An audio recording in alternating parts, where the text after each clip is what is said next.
part 2 of A Beginner's Guide to Mixing Metal at Home, where we're covering the vocals, and in part 1 we primarily covered the microphone and vocal recording techniques to make sure you had a good track to work with.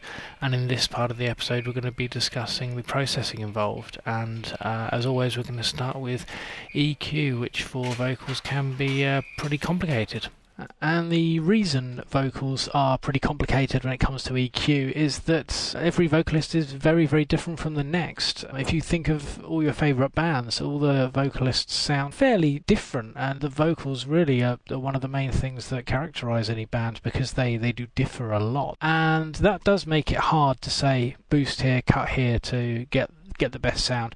Also, men and women differ, and then they'll differ as to whether they're a bass, an alto, a soprano, whatever. There are different frequencies.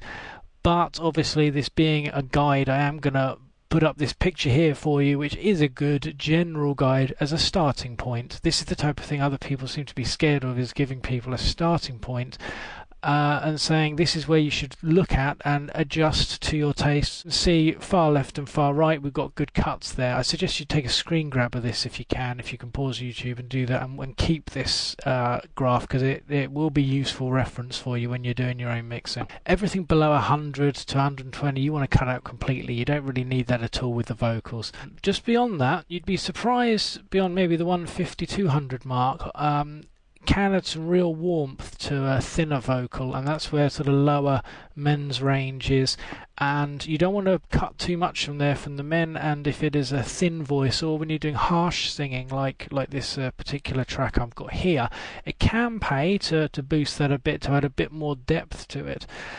The 500 to 800 mark you want to cut. That can be muddy, just like with most instruments as a general rule. That area tends to be mud. The 800 to 1.2k is a good area to just boost the general volume of the vocals. A good area for that. 1.5 to 2k, maybe strip out a bit again. 2 to 3k, you may want to strip out even more. There's some nasty frequencies I found sort of reside around there, and pay particular attention there when you're looking to strip something out.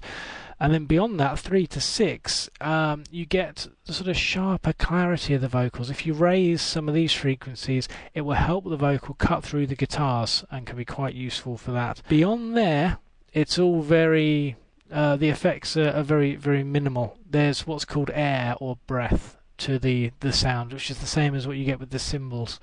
There's a lot of space for energy up this end though, so you don't need to cut too much. I've cut it off at around 16k anyway, just because that's the standard practice to do so, and you don't need those really high frequencies there. They may cause some hiss.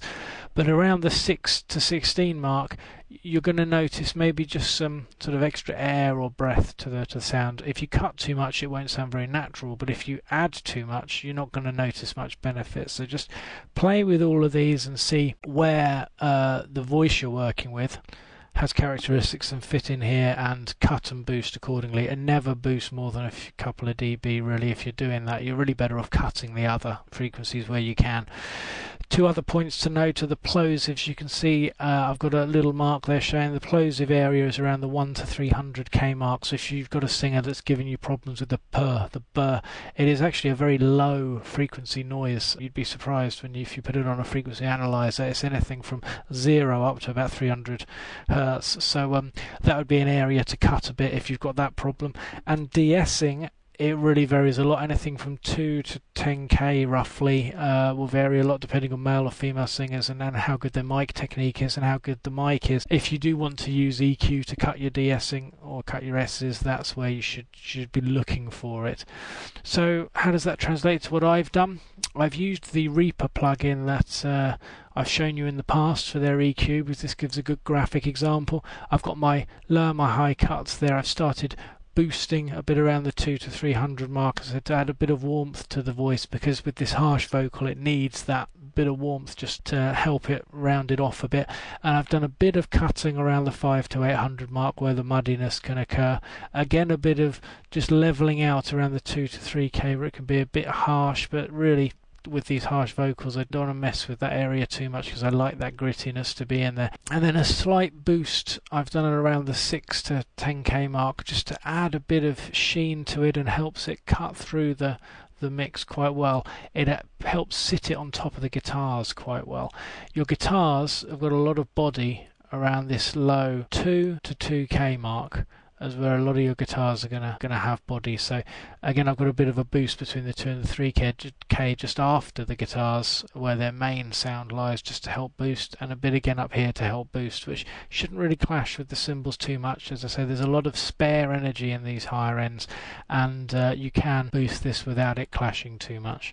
So there's my EQ for that. As you can see, there's nothing too extreme except for the cuts, the low and the high pass filter, which is fairly standard. Other than that, it's just little boosts and cuts here and there to help accentuate the voice, and we'll show you how this works. So I've got my two clean voices here.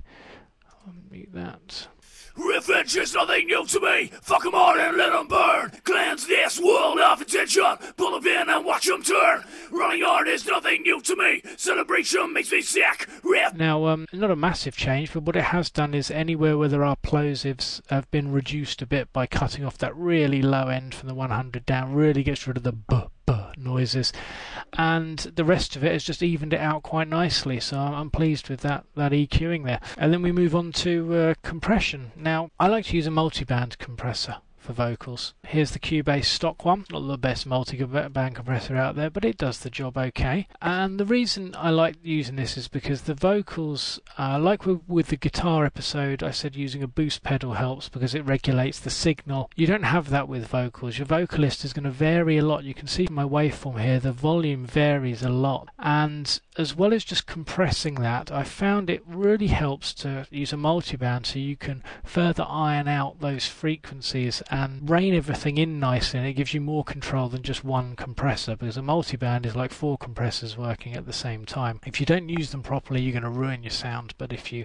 take your time to set each of the 4 up properly, then you can just do enough, compress each area and round off the sound, even it out really nicely. That's what you're looking for with vocals, is trying to even that sound out so that nothing sticks out too much and nothing's too quiet. Now, the way to do that, if I get this playing, what you'll see is bit of work. I'll look at something like that area gives me my body. I'm not going to be this extreme with it, obviously. This area here will give me the clarity, and up here we've got a sort of hiss and the high. Stop that for a second. High end. The low end, you'll see, got no activity at all, because that I've stopped off around the 180 mark. It's really fairly irrelevant to the voice. Around the 180 mark is where my voice has required a bit of boosting to help with that low end sort of body.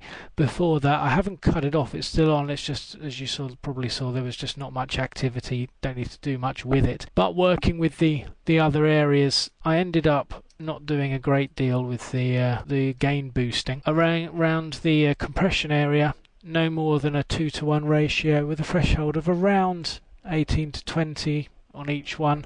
You will play with that and take your time over each individual frequency area, play with the thresholds, play with the ratios, and try and end up with a smooth sound that doesn't sound like it's been over compressed. You don't want to change your voice too much, you just want to look at it as evening out the volumes, and I think it's done a pretty good job. If I show you here, I'll mute it. We've got the EQ on and we've got the double tracking.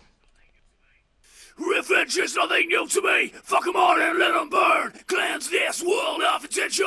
Pull 'em in and watch 'em turn. Running hard is nothing new to me. You can hear that's actually quite stable now. The volume is even all the way through. There's no plosives cutting through. It's all tidying up really nicely. It has lost some body though, because whacking it through these processors, especially stock processors like Reaper and Cubase, they're not transparent. And what I mean by transparency is when you put a plugin in, it affects the sound even if you don't have anything running through it. If I bring up this EQ, if it was flat across the board, even if I had it turned on, it's not transparent. So the sound that goes into it, even though it tells me it's not processing it, it's still going through its virtual circuitry and coming out the other end, and it will be altered slightly.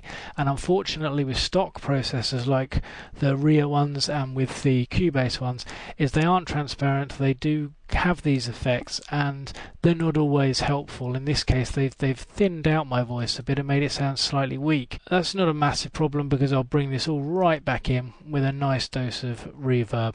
Reverb is fairly essential with the voice. Bring this over here, show you this one. It's a really good one, the Reverence. This comes free with Cubase.